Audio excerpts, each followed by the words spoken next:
Kita itu selalu mencanangkan kerja keras, kerja cerdas, kerja ikhlas, kerja tuntas. Semacam orang itu menyelam ke lautan sambil menyelam, minum air, dapat ikan yang bagus, dapat mutiara, kemudian sampai ke Pulau Indah. Jadi semuanya harus dijalanin.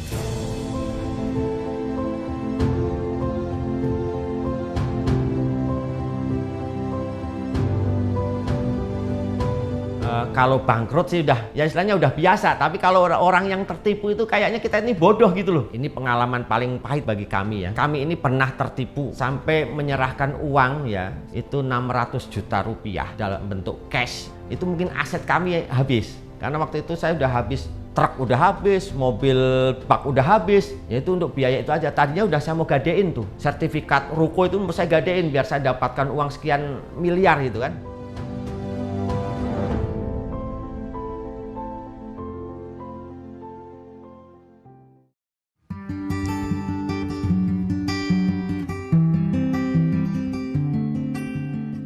Assalamualaikum warahmatullahi wabarakatuh.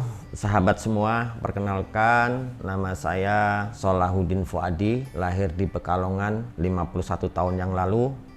Alamat saya tinggal saat ini ada di Depok, tepatnya di Perum Permata Permai, Pancoran Mas Depok. Kemudian saya punya istri namanya Umum Masmuah dan 4 orang putri. Kemudian saya juga diamanahi 3 orang anak, ya 3 orang anak asuh, semuanya laki-laki.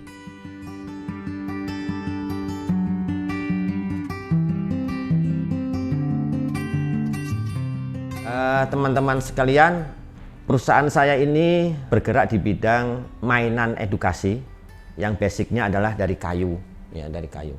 Dan kita rintis tahun 1998 semenjak anak pertama saya lahir yang namanya Haula Fauziana, dan itu udah kebiasaan dari kita mungkin ya semua, bahwa kadang nama anak pertama ini dijadikan brand ya. Jadi sekarang itu namanya brandnya adalah Haula Toys ya.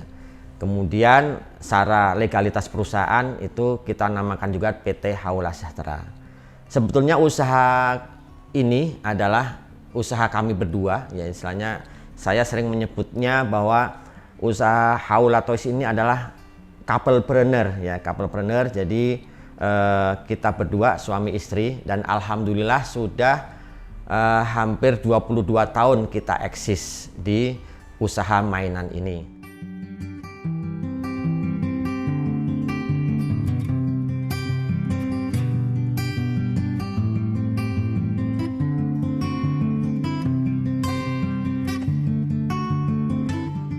Jadi perjalanan bisnis ini dimulai dari awal anak saya lahir pertama ya. Anak saya lahir pertama yang namanya Haula tadi. Waktu Haula lahir itu saya mencarikan mainan buat kami berdua ini, buat anak kami ini kok yang sifatnya edukatif, kemudian yang sifatnya merangsang kreativitas di tahun itu adalah tidak ada ya. Kalaupun toh ada, waktu itu kita jalan-jalan, yaitu cuma ada di tahun 98 itu ada di Pondok Indah Mall. Pondok Indah Mall, dan waktu itu memang kondisinya kan sedang krisis moneter ya, krisis moneter, dan harganya sangat tinggi. Akhirnya setelah lihat semacam itu terbersit ide, wah kalau begini caranya, kalau saya harus belanja ke Pondok Indah Mall, itu gaji saya sisa berapa untuk beli mainan gitu kan. Sedangkan ini posisinya krisis moneter, jadi gaji itu akan pasti kesedot banyak untuk beli mainan. Singkat cerita, alhamdulillah waktu itu ketemu dengan tukang kayu ya, tukang kayu. Kemudian pas kita tanya-tanya gitu kan, ternyata beliau ini mantan pekerja di salah satu produksi mainan yang waktu itu sudah mulai kolaps. Jadi dia dirumahkan gitu. Entah kolapsnya seperti apa, saya juga kurang paham. Dirumahkan, akhirnya pas saya datang kayak gayung bersambut ya. Kami datang itu kayak gayung bersambut. Kita coba suruh, Pak coba dong bikin mainan ini ya. Ada 3 biji ya, ada 3 biji waktu itu ya.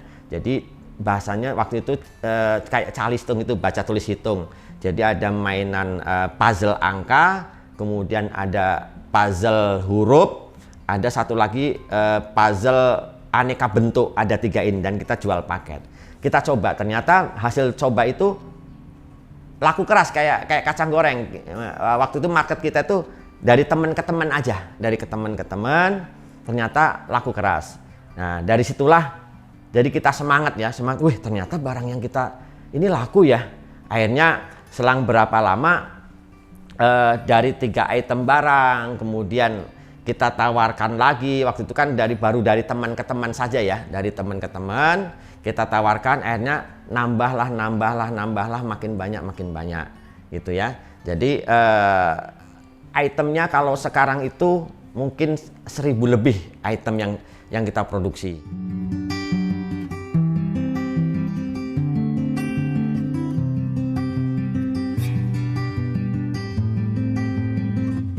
Karena waktu itu masih kondisinya masih offline ya, jadi kita harus memasarkannya juga secara offline ya. Dalam hal ini waktu itu kan kalau ada event-event bazar ya, event-event bazar kita ngikut, kita buka booth gitu kan.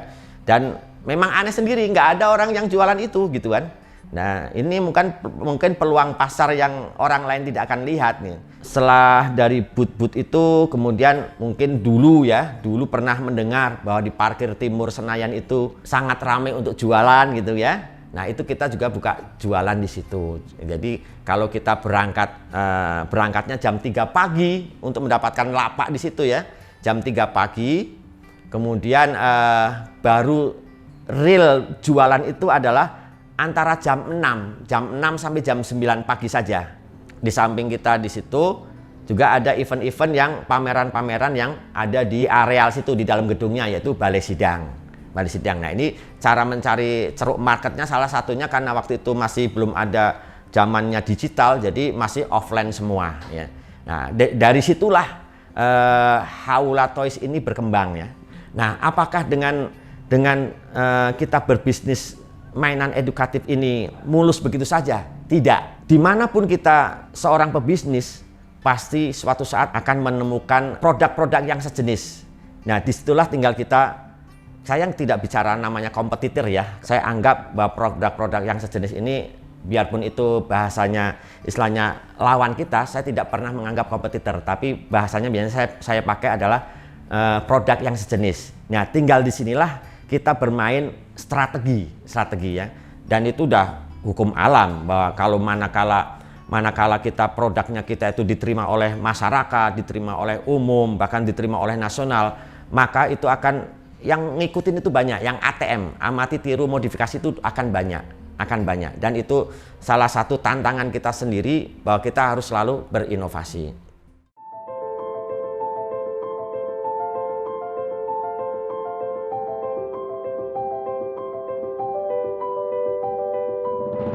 Kalau ditanya permodalan ya, itu permodalan saya itu dari minus sebetulnya.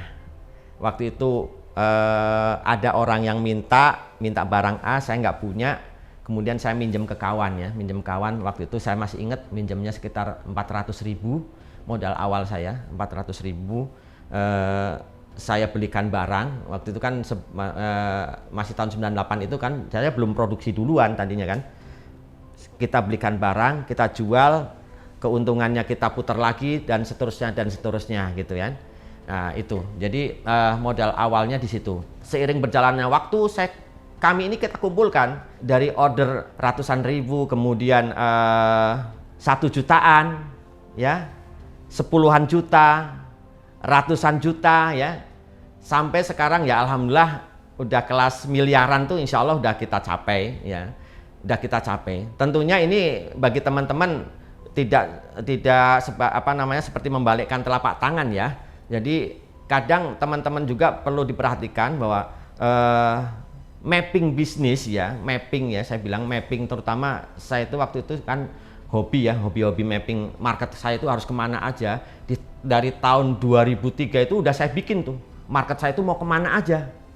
Insya Allah kami ini sudah kelas nasional ya, udah kelas nasional. kemudian market bisnis saya itu B2G, business to government.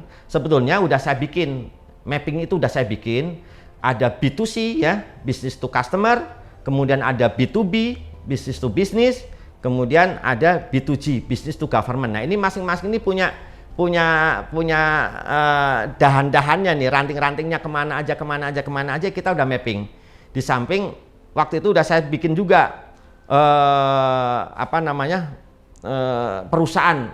Saya bikin dulu tuh, tulis dulu aja di situ, ekspor gitu aja ya. Alhamdulillah dari mapping market tadi, alhamdulillah semuanya sudah mulai keurai itu, mulai jalan.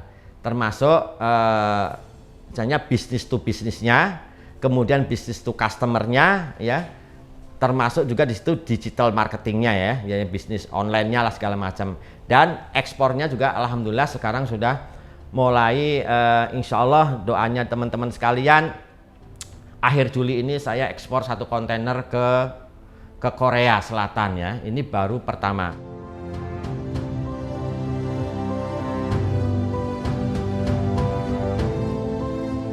Dalam dunia bisnis itu naik turun itu wajar, dan segala suatu kejadian itu harus kita hadapi ya, harus kita hadapi. Jadi kami bercerita begini bukan hal mulus begitu saja. Jadi kami ini pernah bangkrut ya, bahasanya bangkrut, bahkan sampai minus. Itu udah 4 kali. Dan waktu bangkrut ini pertama, mungkin istilahnya biasanya saya bangkrutnya itu karena kerjasama ya, dulu itu kerjasama. Jadi kerjasama dengan teman ataupun apa. Yang kerjasama ini biasanya mereka ini masuk ke dalam manajemen kita, ya. Mereka ini masuk ke dalam manajemen kita. Jadi upayakan, karena ini pengalaman kami udah berapa kali ini modelnya begini, maka mulai sekarang kalau kerjasama adalah biarpun itu dengan teman itu kita biasanya udah mulai oke. Kalau mau kerjasama sesuatu perusahaan ini, jadi jangan sampai ganggu perusahaan induk. Kita investasi berapa yuk, tapi perusahaan ini. Jadi kalau misalkan yang bangkrut yang perusahaan yang satunya, yang perusahaan induknya enggak. Nah dulu itu saya masukkan ke perusahaan induk semua. Gitu. Akhirnya ya manakala ada kejatuhan ataupun apa, akhirnya kan perusahaan induknya juga ikut jatuh. Jadi 4 kali kami sudah jatuh ya istilahnya. Sampai titik minus ya. Cuma waktu itu kami tidak menyalahkan siapa-siapa. Kami hanya introspeksi kerjasama ini seperti apa. Akhirnya kan mereka pada mengundurkan diri, dan perlu diingat kalau terjadi kejatuhan semacam itu harus kita hadapi.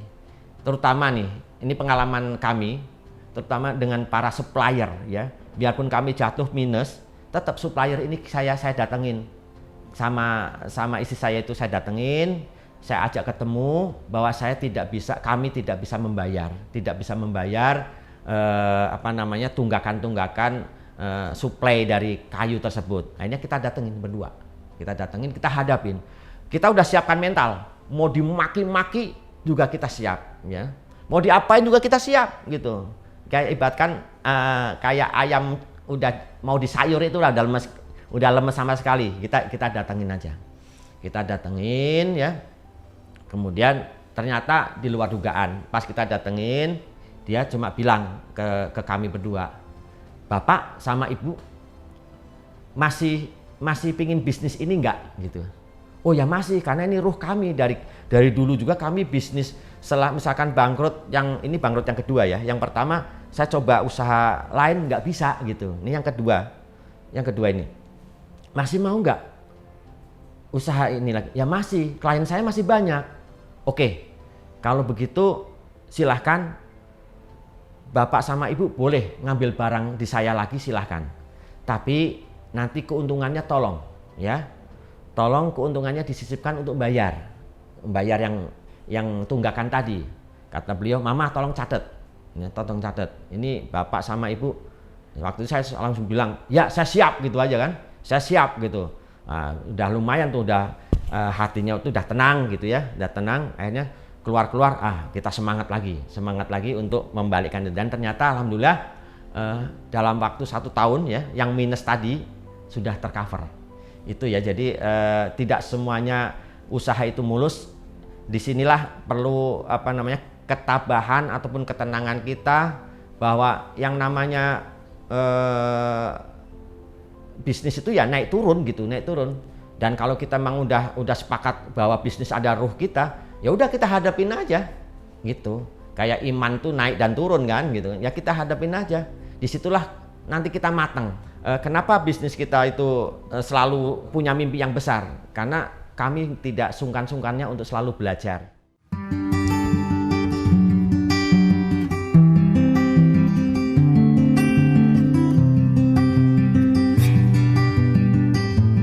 Teman-teman sekalian, jadi bahwa di dunia bisnis ini kan makin tinggi, ibaratkan pohon kelapa makin tinggi, itu tiupan anginnya makin besar.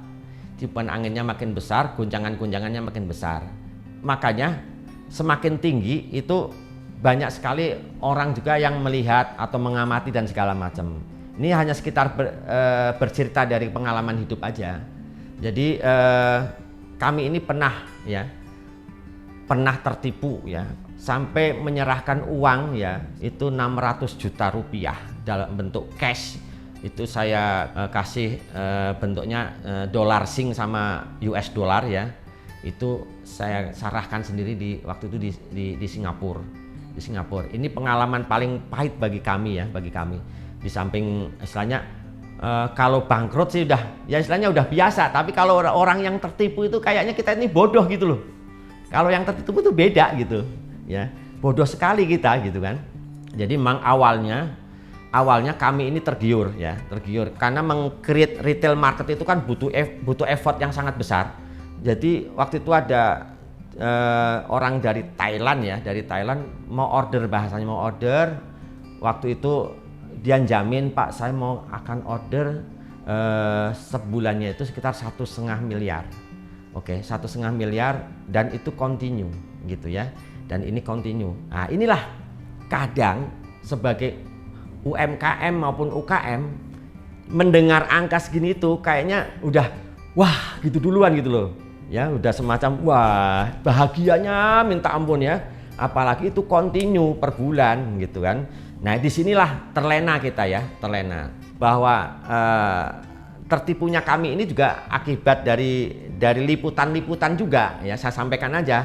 Jadi hati-hati dengan liputan-liputan ya, orang bisa jadi niatnya macam-macam gitu. Jadi karena dulu kami ini sering diliput media nasional ya, sana sini. Nah, akhirnya ada juga yang ngeliput, salah satunya di situ ya. Ada yang ngeliput dan ini ditayangkan dalam sehari itu berapa kali? Itu ditayangkan kalau nggak salah sampai 5 hari atau apa gitu. Dalam sehari itu 3 kali tayang gitu ya. Nah, akhirnya tuh kita itu semacam dipelajari secara psikologi dan segala macamnya, nggak tahu lah ilmunya seperti apa. Nah, disitulah kami tertipunya itu di situ ya. Jadi sehingga cerita itu dibalik ya, cerita itu kebalik, bukannya mereka yang memberikan uang ke saya, tapi malah saya yang memberikan uang ke mereka. Itu betul-betul sangat-sangat pengalaman buat kami ini ya, pengalaman yang sangat-sangat pahit. Itu kalau itu tidak kita sadar ya, waktu itu ya, kalau saya nggak sadar, kami berdua ini nggak sadar, itu mungkin aset kami habis. Karena waktu itu saya udah habis, truk udah habis, mobil bak udah habis, yaitu untuk biaya itu aja. Tadinya udah saya mau gadein tuh sertifikat ruko, itu mau saya gadein biar saya dapatkan uang sekian miliar gitu kan. Ternyata alhamdulillah Allah masih menolong kami berdua ya, dengan dengan satu kejadian foto gitu aja, foto selfie.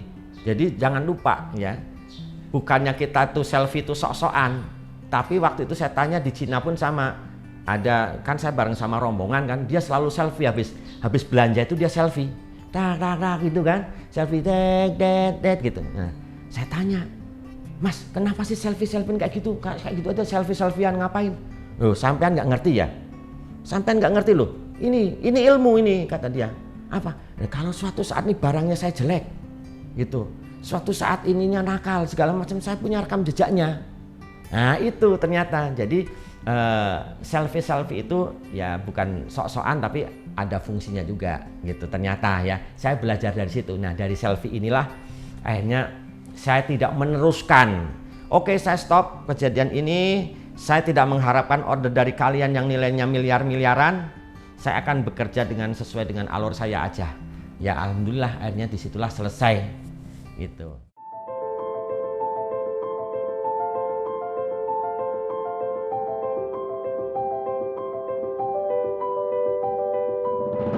Oke, teman-teman sekalian, bagi di sini bagi yang terutama yang muslim ya, pengusaha itu harus clear ke atas, ke bawah, ke samping kiri kanannya harus clear ya. Jadi ini yang kami lakukan, tadi makin tinggi kita itu makin goncangannya makin tinggi. Apakah ada orang yang namanya syirik, ada orang yang macam-macam lah kayak gitu ya. Itu di luar dugaan kita dan ini memang kejadian juga. Jadi untuk menjaga-jaga, karena kita muslim, untuk menjaga-jaga bisnis kita, hadirkan Allah di dalam diri kita. Dengan cara apa? Ini yang kami lakukan, yang saya lakukan, terutama dengan istri saya. Ya jangan lupa lah kalau sholat rawatib kan sudah pasti kan.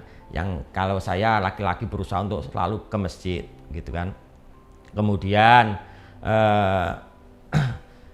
karena saya ini dari kecil, dari kelas 3 SD sudah biasa dengan saum Senin Kemis, saya jalankan saum Senin Kemis ya sampai sekarang. Dan alhamdulillah istri sudah mengikuti, anak-anak sudah mengikuti saum Senin Kemis. Kemudian sholat duha, sholat tahajud itu juga harus dijalankan ya. Untuk menjaga, sekali lagi untuk menjaga kita ya. Nanti saya cerita di belakangnya juga ada kejadian. Kemudian apalagi ya, baca, saya tambah-tambahin lah istighfar berapa ribu, kemudian sholawat Nabi berapa gitu kan. Itu saya tambah-tambahkan untuk memperkuat. Dan ternyata itu juga di luar dugaan bahwa selama saya menjalankan itu pun ya, ini baru pekan kemarin nih saya kejadian. Dan itu ya wallahu alam percaya atau tidak ya. Saya waktu itu refleksi totok punggung ya, totok punggung. Kemudian semuanya seluruh badan saya direfleksi, ketemulah di bagian perut. Saya direfleksi di bagian perut ya. Pas direfleksi di bagian perut, ternyata yang mengrefleksi saya itu mendadak itu mental gitu. Ini pas sepekan yang lalu ini mendadak mental. Dia tanya ke saya, "Bapak, ada apa Pak? Bapak punya amalan apa?" "Enggak, saya nggak punya amalan apa-apa." "Bapak sudah ada yang iniin sama Bapak?" "Enggak." "Enggak, saya nggak tahu apa-apa," gitu kan. Nah, terus beliau sampaikan, wallahu alam Pak ya. Ini kan dengan saya nih ya. Ini perkiraan saya. Bapak bisa jadi ada klien-klien bisnis Bapak ataupun apa yang sakit hati dengan Bapak gitu. Wallahu alam dia ngirim atau tidak gitu. Yang kedua, Bapak bisa jadi ada yang senang katanya. Ada yang senang dengan Bapak. Bapak tiap hari ngamalin apa ya? Saya sebutkan tadi amalan itu. Nah, ini alhamdulillah Bapak ini aja Bapak masih kena gitu ya. Masih ada yang ganggu. Kemudian kira-kira tanda-tandanya apa saya tanya kan? Bapak merasa nggak? Mohon maaf, kalau Bapak bicara mulutnya bau, gitu kan? Iya, istri saya suka bilang gitu. Nah itulah di situ Pak. Itu bukan kan feeling saya namanya mulut bau kan dari gigi yang namanya udah sepuh, gigi yang udah pada keropos dan segala macam ya, gitu. Ternyata enggak, itu dari perut di sini yang dia itu mampet di sini. Jadi dari ini tuh ada 3 ke sini ya, yang ke sini tuh mampet. Nah dari sinilah yang Bapak ini yang tidak lancar. Ini ada sumbatan-sumbatan. Ini tadi saya mental itu di sini Pak, kata dia. Ya Allah, saya sampai segitunya ya. Saya nyakitin siapa ya? Pikiran saya. Kebetulan saya juga kepikiran macam-macam. Saya aktif di asosiasi ini. Waktu itu saya jadi ketua. Apakah nyakitin nih? Jadi saya introspeksi ke belakang. Saya kayaknya orang banyak yang sakit gitu waktu jadi ketua asosiasi ini. Sampai sekarang saya jadi ketua asosiasi, memang asosiasi eksportir gitu. Mungkin ada yang nyakitin nih. Ya udahlah, alhamdulillah Bapak masih ketolong, masih ada amalan-amalan yang itu. Jadi jangan Pak, tolong ya amalan-amalan ini jangan sampai dihilangkan. Nah, ini saya berharap kepada para pengusaha, ya terutama yang Muslim, ya inilah sebagai tameng kita, ya tameng kita terakhir gitu. Di samping kita bahasanya ngalap berkah dari Allah dengan menjalankan amalan-amalan, ya. Di samping juga harus misalkan baca Quran, itu udah wajib lah baca Quran tiap saat. Syukur-syukur 1 hari minimal 1 juz gitu kan. Itu udah amalan-amalan standar lah.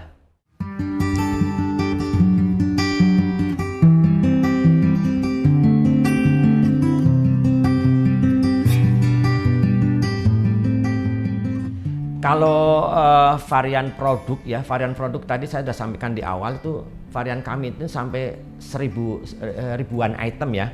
Karena sekarang ini kan kita menjalankan B2G, ya. B2G itu kan customer by order gitu, ya. Jadi barang itu by order, customize, barangnya customize.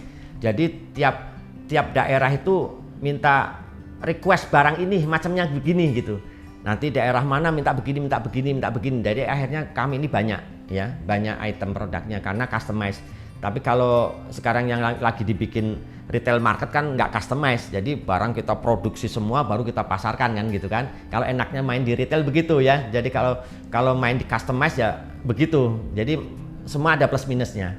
Nah, untuk masalah di harganya itu kisarannya ada yang dari 5.000 sampai 5 juta pun ada gitu. Range harganya, ya, range harganya.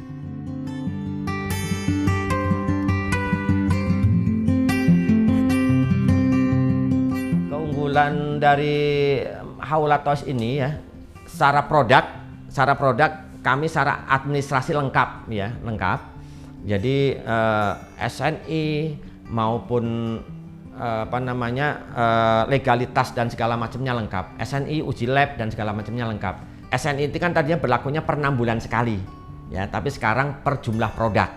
Jadi kalau misalkan kita produksinya 5.000, diurus tuh SNI-nya untuk 5.000 itu. Kalau 5.000 habis, urus ulang SNI.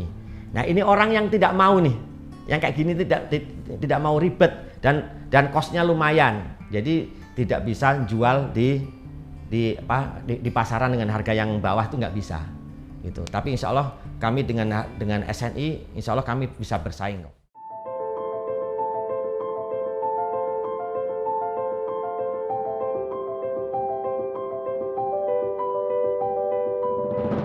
Peluangnya dengan bisnis mainan ini, kita flashback ke belakang sekitar tahun 2013, saya pernah ikutan ke Hong Kong. Itu ada pameran Toys and Fair, itu sedunia. Itu pamerannya 7 hari, ya. Pamerannya 7 hari, gedungnya itu nggak tahu berapa lantai, ya. Yang jelas yang dipakai ya 7 lantai. Jadi 1 hari saya harus keliling 1 lantai. Itu 1 harian penuh itu. Dan itu belum tercover semua, saking besarnya. Jadi di bawah ini yang pameran itu lantai 1 itu misalkan yang pameran dari negara-negara Eropa, kemudian naik ke atas, nanti ada dari Cina dan segala macam, Vietnam, Thailand segala macam, ya. Itu tahun 2013.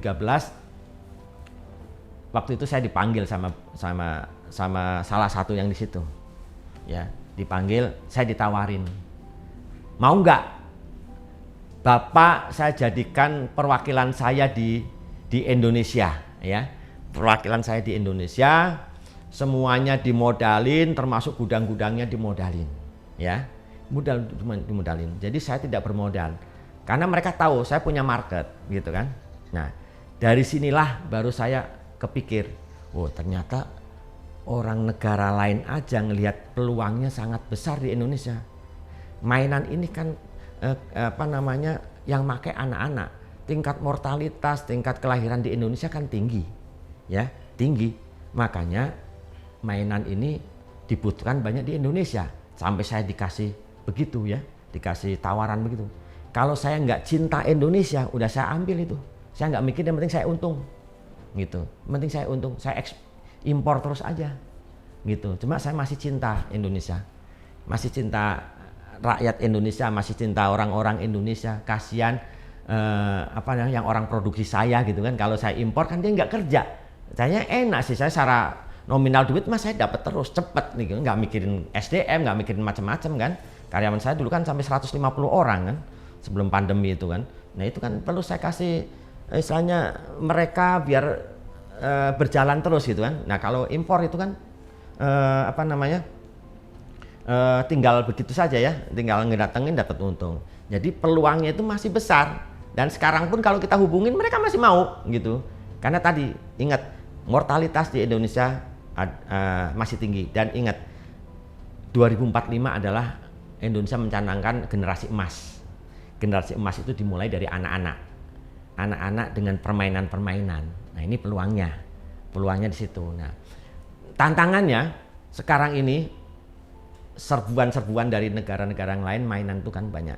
Ya. Banyak sekali. Nah, itu tantangannya. Jadi entah itu plastik, entah itu kayu, tapi kalau kayu kita masih oke lah. Tapi terutama mainan-mainan plastik itu yang nyerbu ke Indonesia. Jadi kita terus berusaha, tim kita berusaha untuk mengedukasi kepada masyarakat bahwa mainan itu hanya jangan sampai ngelihat murahnya doang, tapi secara legalitas, SNI dan segala macamnya itu sudah betul apa belum. Itu yang perlu kita edukasi kepada masyarakat.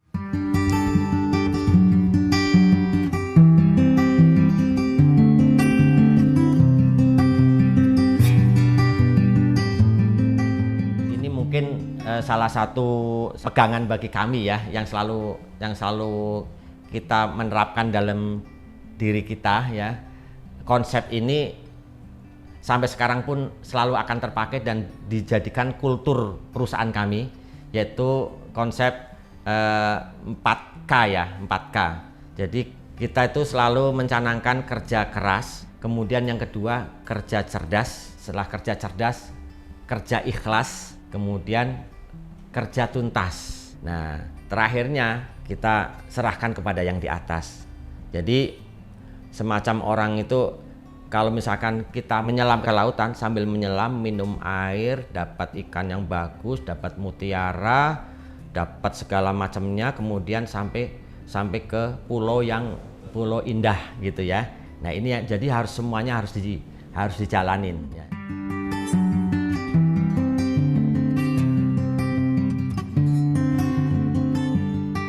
Teman-teman sekalian, pandemi masih berlangsung dan jangan sampai kita berkesimpulan bahwa pandemi ini akan cepat selesai.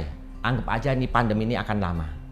Jadi pesan kami kepada teman-teman sekalian ya, jangan sekali-kali diam diri.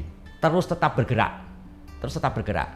Masa pandemi ini adalah masa kesempatan kita untuk belajar segala sesuatunya. Jadi hadapin aja lah pandemi dengan enjoy, dengan tenang, dengan senyum ya. Pokoknya enjoy aja lah, serahkan semuanya kepada Allah. Tentunya dengan usaha sesuai dengan yang Allah perintahkan atau para dokter perintahkan, prokes baik itu ataupun dari pemerintah yang sudah dinasionalkan ya programnya. Ikutin aja lah protokol-protokol itunya. Tapi tetap jangan sampai teman-teman sekalian berhenti beraktivitas. Jadi selalu bergerak. Karena kalau udah nggak bergerak, lama duduk, lama diam itu akan susah lagi untuk bangkit.